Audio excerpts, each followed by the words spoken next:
ओम शांति। ओम शांति। ओम शांति।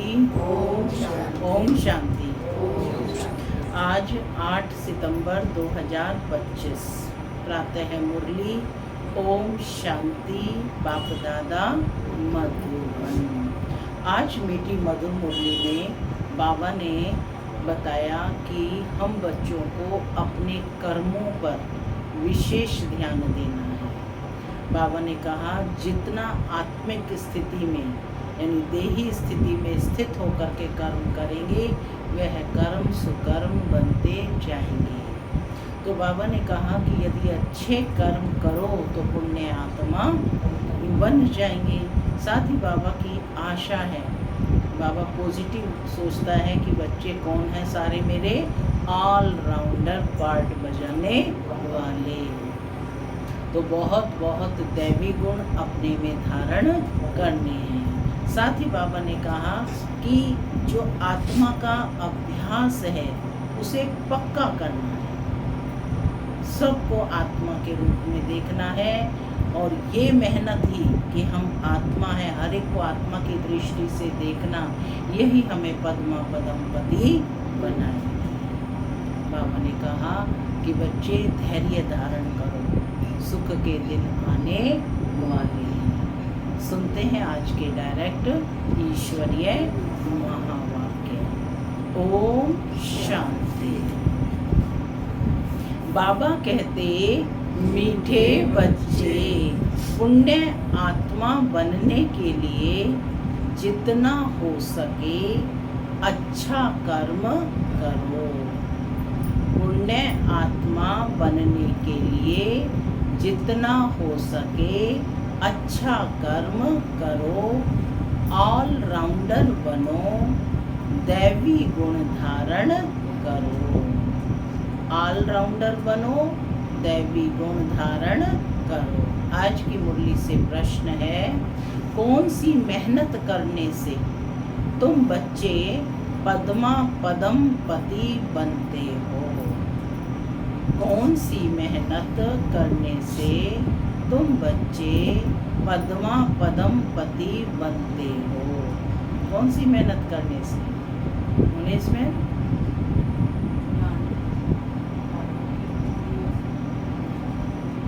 कौन सी मेहनत करने से?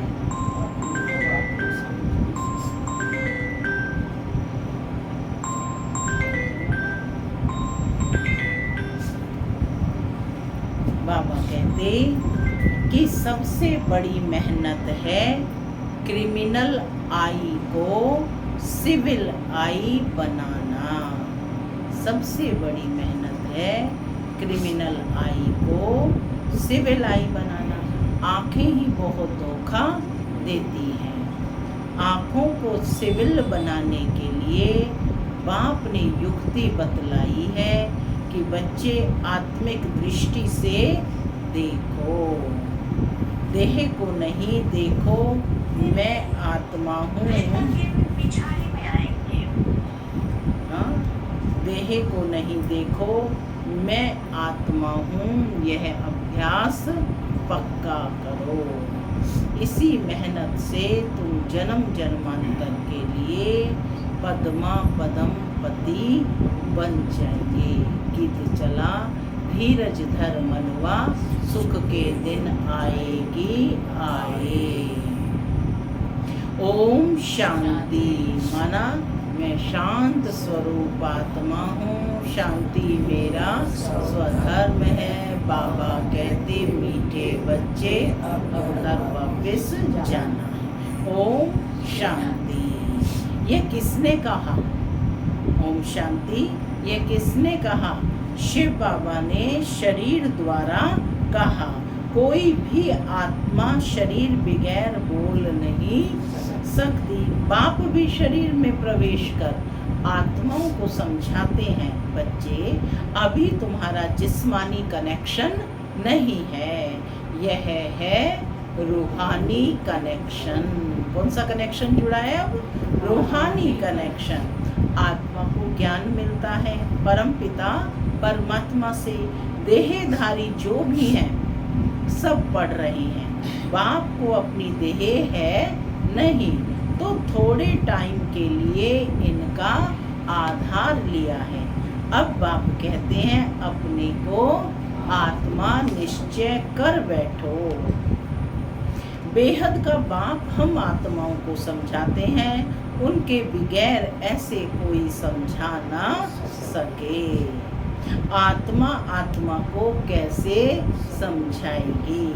आत्माओं को समझाने वाला परमात्मा चाहिए ना, परमात्मा ही कह सकता है ना बच्चे।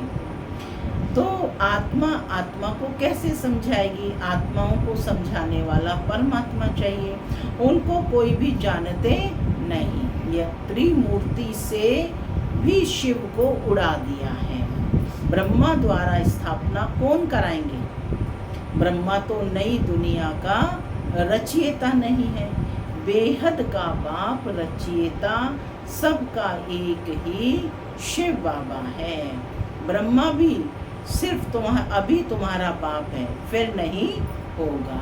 वो भी इसी समय बाप बनता है, फिर नहीं होगा। वहाँ तो लौकिक बाप ही होता है।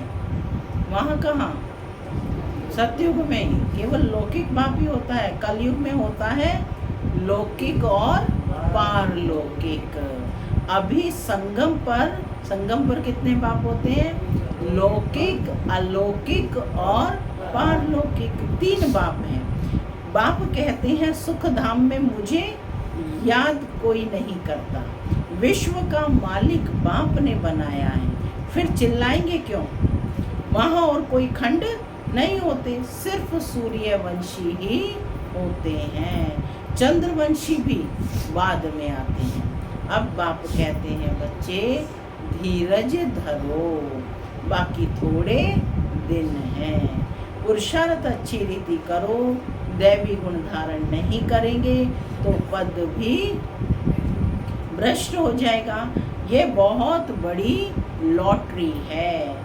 बैरिस्टर, सर्जन आदि बनना भी लॉटरी है ना। सब तो नहीं बनते ना बैरिस्टर और सर्जन। तो बाबा कहते यह भी लॉटरी है। बहुत पैसा कमाते हैं, बहुतों पर हुक्म चलाते हैं। जो अच्छी रीति पढ़ते और पढ़ाते हैं वह ऊंच पद पाएंगे। बाप को याद करने से वे कर्म विनाश होंगे। बाप को भी घड़ी घड़ी भूल जाते हैं। माया याद भुला देती है, ज्ञान नहीं भुलाती, याद भुला देती है। बाप कहते भी हैं अपनी उन्नति का करनी है तो क्या रखो? चार्ट रखो। क्या कहा बाबा ने? अपनी उन्नति करनी है तो चार्ट रखो। सारा दिन में कोई पाप कर्म तो नहीं किया क्या? चेकिंग करनी है ना सेल्फ की, नहीं तो 100 गुना पाप बन जाएगा। यज्ञ की संभाल करने वाले बैठे हैं, उनकी राय से करो। कहते भी हैं जो खिलाओ जहाँ बिठाओ, तो बाकी और आशाएं छोड़ देनी है, नहीं तो पाप बनता जाएगा। आत्मा पवित्र कैसे बनेगी? यज्ञ में कोई भी पाप का काम नहीं करना है। यहाँ तुम पुण्य आत्मा बनते हो। चोरी चकारी आदि करना पाप है ना, माया की प्रवेशता है। ना योग में रह सकते, ना ज्ञान की धारणा करते हैं। अपनी दिल से पूछना चाहिए कि हम अगर अंधों की लाठी ना बने तो क्या ठहरे? अंधे ही कहेंगे ना। इस समय के लिए ही गाया हुआ है। क्या गाया हुआ है? धृतराष्ट्र के बच्चे। क्या कहा था उसको? अंधे की औलाद अंधे। तो बाबा कहते वो इसी समय का ही गायन है। जब नहीं समझेंगे ना औरों को ही समझाएंगे, तो इस समय के लिए ही गाया हुआ है। धृतराष्ट्र के बच्चे, वह है रावण राज्य में और तुम हो संगम पर। राम राज्य में फिर सुख पाने वाले हो, संगम पर हो और राम राज्य में सुख पाने वाले हो। परम पिता परमात्मा कैसे सुख देते हैं किसकी बुद्धि में भी नहीं आता। कितना भी अच्छी रीति समझाओ फिर भी बुद्धि में नहीं बैठता। अपने को जब आत्मा समझे तब परमात्मा का ज्ञान भी समझा सकें। माना आत्मिक स्थिति में स्थित होकर ही ज्ञान समझाया जा सकता है। आत्मा ही जैसा पुरुषार्थ करती है ऐसा बनती है। गायन भी है, अंत काल जो स्त्री सिमरे, माने जो जिसे सिमरे उसमें वो योनि में चली जाती है आत्मा। बाप कहते हैं जो मुझे याद करेंगे तो मेरे को पाएंगे, नहीं तो बहुत बहुत सजाएं खाकर आएंगे। सतयुग में ही नहीं, त्रेता के भी पिछाड़ी में आएंगे। सतयुग त्रेता को कहा जाता है ब्रह्मा का दिन। एक ब्रह्मा तो नहीं होगा, ब्रह्मा के तो बहुत बच्चे हैं ना। ब्राह्मणों का दिन, फिर ब्राह्मणों की रात होगी। अभी बाप आए हैं रात से दिन बनाने। ब्राह्मण ही दिन में जाने के लिए तैयारी करते हैं। बाप कितना समझाते हैं। दैवी धर्म की स्थापना तो जरूर होनी ही है।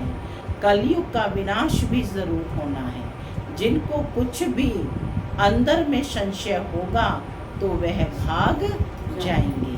पहले निश्चय फिर संशय हो जाता है। यहाँ से मरकर फिर पुरानी दुनिया में जाकर जन्म लेते हैं, विंशंति हो जाते हैं।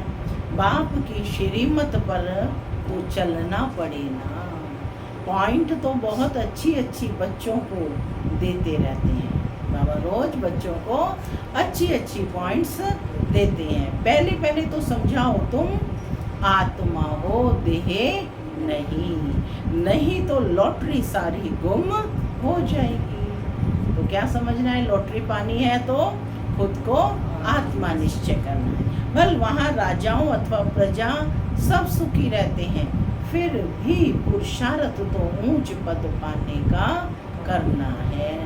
ऐसे नहीं कि सुख धाम में तो जाएंगे ना, नहीं, ऊंच पद पाना है। राजा बनने के लिए आए हो, ऐसे सियाने भी चाहिए। बाप की सर्विस करनी चाहिए।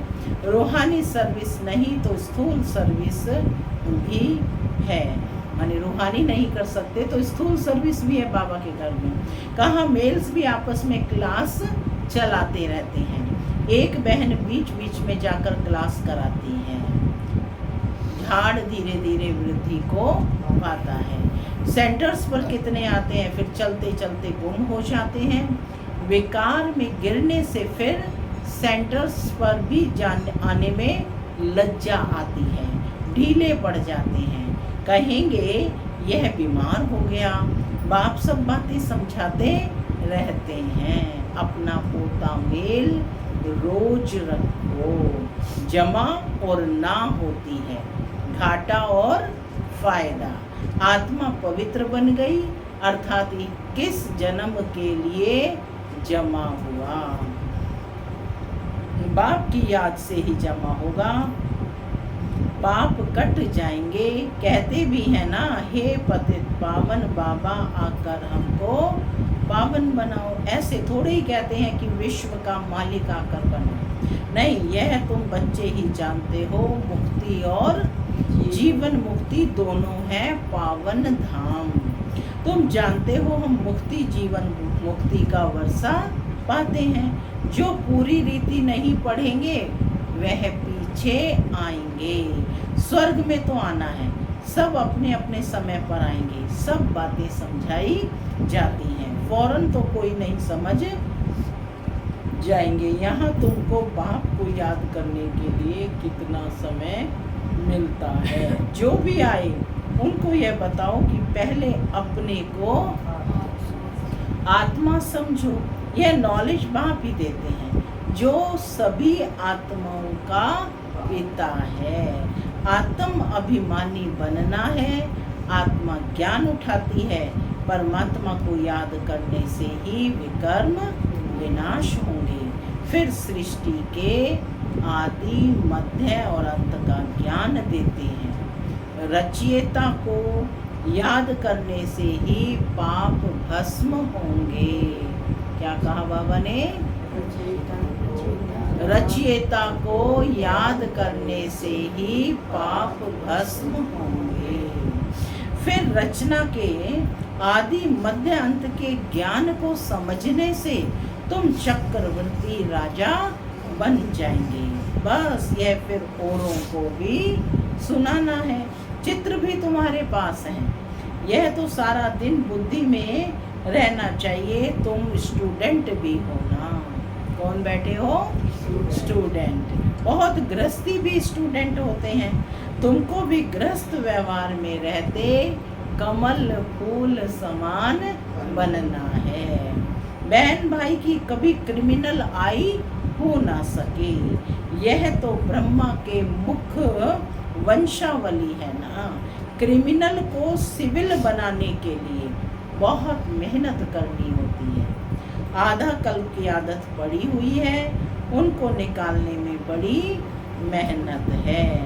सब लिखते हैं यह पॉइंट जो बाबा ने समझाई है। क्रिमिनल आई को निकालने की यह बहुत कड़ी है। घड़ी घड़ी बुद्धि चली जाती है, बहुत संकल्प आते हैं। अब आँखों को क्या करें? बाबा कहते हैं आँखों को क्या करें? सूरदास का दृष्टांत देते हैं। वह तो एक कहानी बना दी है। देखो आंखें हमको धोखा देती हैं तो आंखें निकाल दी। ये कहानी बनाई ना। अभी तो वह बात है नहीं कि आंखें निकाल देंगी। यह आंखें तो सबको हैं, परंतु क्रिमिनल हैं, माने दृष्टि पावन नहीं है। उनको सिविल बनाना है, पावन बनाना है। मनुष्य समझते हैं घर में रहते हैं, यह नहीं हो सकता। बाप कहते हैं हो सकता है ना। बच्चों ने कहा कि घर गृहस्थ में रहते हैं तो ये नहीं हो सकता, लेकिन बाप कहते हैं हो सकता है, क्योंकि आमदनी बहुत है, बहुत है। तुम जन्म जन्मांतर के लिए पद्मा पदम पति बनते हो। जन्म जन्मांतर के लिए पदम पति बनते हो, वहाँ गिनती होती ही नहीं। आजकल बाबा नाम ही पद्मपति पद्मावती दे देते हैं। क्या नाम दिए हैं बाबा ने? पद्मपति और पद्मावती नाम दे देते हैं। तुम अनगिनत पद्मपति बनते हो, वहाँ गिनती होती ही नहीं। गिनती तब होती है जब रुपये पैसे आदि निकलते हैं, वहाँ तो सोने चांदी की मोहरें काम में आती हैं। आगे राम सीता के राज्य की मोहरें आदि मिलती थी, बाकी सूर्यवंशी राजा की कभी नहीं देखी हैं। चंद्रवंशी सीता की ही देखते आए हैं। पहले तो सब सोने के सिक्के ही थे, फिर चांदी के। सतयुग में तो सोने के ही सिक्के थे, फिर उसमें चांदी की अलाई मिल गई। यह तांबा आदि तो पीछे निकला है। अभी तुम बच्चे बाप से फिर से वर्षा लेते हो। सतयुग में तो रस्म रिवाज, जो रस्म रिवाज चलनी होगी वह तो चलेगी ही। तुम अपना पुरुषार्थ करो। बाबा कहते इस बात की चिंता मत करो, तुम अपना पुरुषार्थ करो। स्वर्ग में बहुत थोड़े होते हैं, आयु भी बड़ी होती है, अकाले मृत्यु नहीं होती है। तुम समझते हो हम काल पर जीत पाते हैं, मरने का नाम ही नहीं है ना। देवताओं की डिक्शनरी में वहाँ मरने का नाम ही नहीं है। उसको कहते हैं अमर लोक। यह है मृत्यु लोक। अमर लोक में हाहाकार होती नहीं। कोई बूढ़ा मरेगा तो और ही खुशी होगी कि जाकर तो छोटा बच्चा बनेगा। यहाँ पर तो मरने पर रोने लगते हैं। तुमको कितना अच्छा ज्ञान मिलता है, कितनी धारणा होनी चाहिए। औरों को भी समझाना पड़ता है। बाबा को कोई कहे हम रूहानी सर्विस करना चाहते हैं तो बाबा झट कहेंगे बल करो। बाबा कोई को मना नहीं करते। ज्ञान नहीं है तो बाकी अज्ञान ही है। अज्ञान से फिर बहुत डिससर्विस कर देते हैं। सर्विस तो अच्छी रीति करनी चाहिए ना, तभी लॉटरी मिलेगी। बहुत भारी लॉटरी है, यह है ईश्वरीय लॉटरी। तुम राजा रानी बनेंगे तो तुम्हारे पोत्रे पोत्रियां सब खाते आएंगे।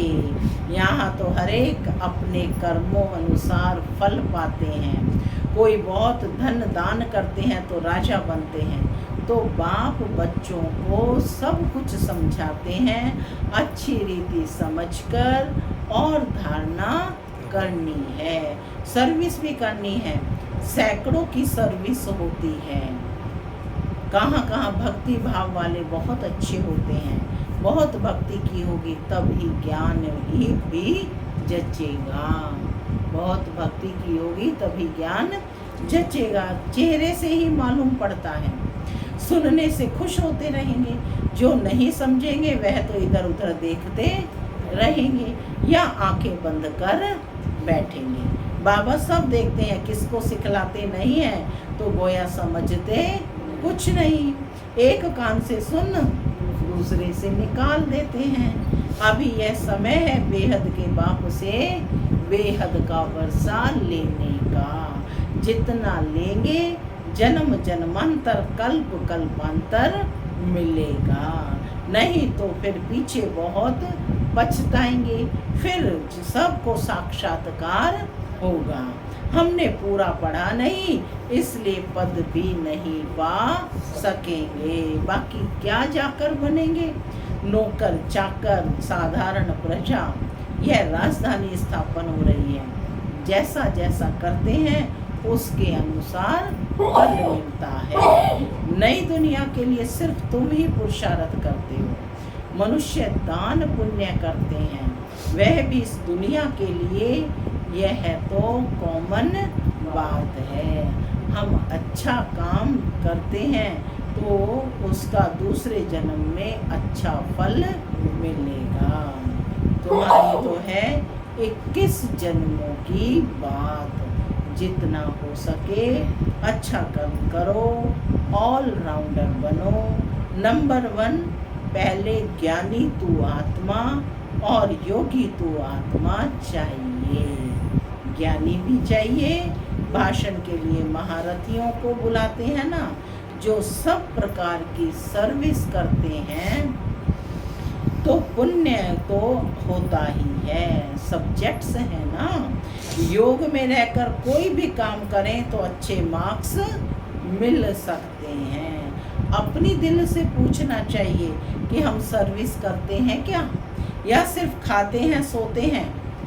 यहाँ तो यह पढ़ाई है और कोई बात नहीं। तुम मनुष्य से देवता, नर से नारायण बनते हो। अमर कथा तीसरी की कथा है यही एक। अमर कथा भी है, यह तीसरी की कथा भी है। मनुष्य तो सब झूठी कथाएं जाकर सुनते हैं। तीसरा नेत्र तो सिवाय बाप के और कोई दे ना सके। अभी तुमको तीसरा नेत्र मिला है, जिससे तुम सृष्टि के आदि मध्य अंत को जानते हो। इस पढ़ाई में कुमार कुमारियों को बहुत तीखा जाना चाहिए। चित्र भी हैं, कोई से पूछना चाहिए गीता का भगवान कौन है। मुख्य बात ही यह है, माने गीता के भगवान को सिद्ध करना है। तो बाबा कहते कि भगवान तो एक ही होता है जिससे वर्षा मिलता है। अलग अलग से तो वर्षा नहीं मिलेगा, एक ही होगा, एक ही प्रॉपर्टी देगा। क्या वर्षा मिलता है? सुख, शांति, पवित्रता और संपन्नता का। तो बाबा कहते हैं कि भगवान तो एक ही होता है जिससे वर्षा मिलता है मुक्ति धाम का। वह हम वहाँ के रहने वाले हैं, यहाँ आए हैं पार्ट बचाने। अब पावन कैसे बने? पतित पावन तो एक ही बाप है। आगे चलकर तुम बच्चों की अवस्था भी बहुत अच्छी हो जाएगी। बाप किस्म किस्म से समझानी देते रहेंगे। एक तो बाप को याद करना है तो जन्म जन्मांतर के पाप मिट जाएंगे। अपनी दिल से पूछना है कि हम कितना याद करते हैं। चार्ट रखना अच्छा है। अपनी उन्नति करो, अपने ऊपर रहम कर अपनी चलन देखते रहो। अगर हम भूलें करते रहेंगे तो रजिस्टर खराब हो जाएगा। इसमें दैवी चलन होनी चाहिए। गायन भी है ना, जो खिलाएंगे, जहाँ बिठाएंगे, जो डायरेक्शन देंगे वह करेंगे। डायरेक्शन तो ज़रूर तन द्वारा देंगे ना।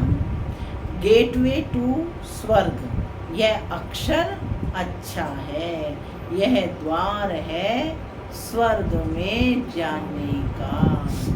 अच्छा, मीठे मीठे सिक्के लदे बच्चों प्रति माता पिता बाप दादा का याद प्यार और गुड मॉर्निंग रूहानी बाप की रूहानी बच्चों को नमस्ते। हम रूहानी बच्चों की रूहानी माता पिता बाप दादा को याद प्यार गुड मॉर्निंग और नमस्ते। नमस्ते सदा रहो हंसते, बनो फरिश्ते, चलो धारणा के लिए मुख्य सार। पहला, पुण्य आत्मा बनने के लिए और सब आशाएं छोड़ यह पक्का करना है कि बाबा जो खिलाओ, जहाँ बिठाओ, कोई भी पाप का काम नहीं करना है। दूसरा है, ईश्वरीय लॉटरी प्राप्त करने के लिए रूहानी सर्विस में लग जाना है। ज्ञान की धारणा कर औरों को भी करानी है। अच्छी मार्क्स लेने के लिए कोई भी कर्म याद में रहकर करना है। आज का वरदान है, माया और प्रकृति को दासी बनाने वाले सदा स्नेही भव। माया और प्रकृति को दासी बनाने वाले सदा स्नेही भव। जो बच्चे सदा स्नेही हैं वह लवलीन होने के कारण मेहनत और मुश्किल से सदा बचे रहते हैं। उन्हों के आगे प्रकृति और माया दोनों अभी से दासी बन जाती है, अर्थात सदा स्नेही आत्मा मालिक बन जाती तो प्रकृति माया की हिम्मत नहीं, जो सदा स्नेही का समय व संकल्प अपनी तरफ लगावे। उनका हर समय हर संकल्प है ही बाप की याद और सेवा के प्रति। स्नेही आत्माओं की स्थिति का गायन है, एक बाप दूसरा ना कोई, बाप ही संसार है, वे संकल्प से भी अधीन नहीं हो सकते। स्लोगन है, नॉलेजफुल बनो तो समस्याएं भी मनोरंजन का खेल अनुभव होंगी। अव्यक्त इशारे, अब लगन की अग्नि को प्रज्वलित कर योग की ज्वाला रूप बनो, योग को ज्वाला रूप बनाओ। अब लगन की अग्नि को प्रज्वलित कर योग को ज्वाला रूप बनाओ। इस कलयुगी तमो प्रधान जड़ जड़ी भूत पुराने वृक्ष को भस्म करने के लिए संगठित रूप में फुल फोर्स से योग ज्वाला प्रज्वलित करो। लेकिन ऐसी ज्वाला स्वरूप की याद तब रहेगी जब याद का लिंक सदा जुटा रहेगा। अगर बार बार लिंक टूटता है तो उसे जोड़ने में समय भी लगता, मेहनत भी लगती और शक्तिशाली की बजाय कमजोर हो जाते हैं। ओम शांति।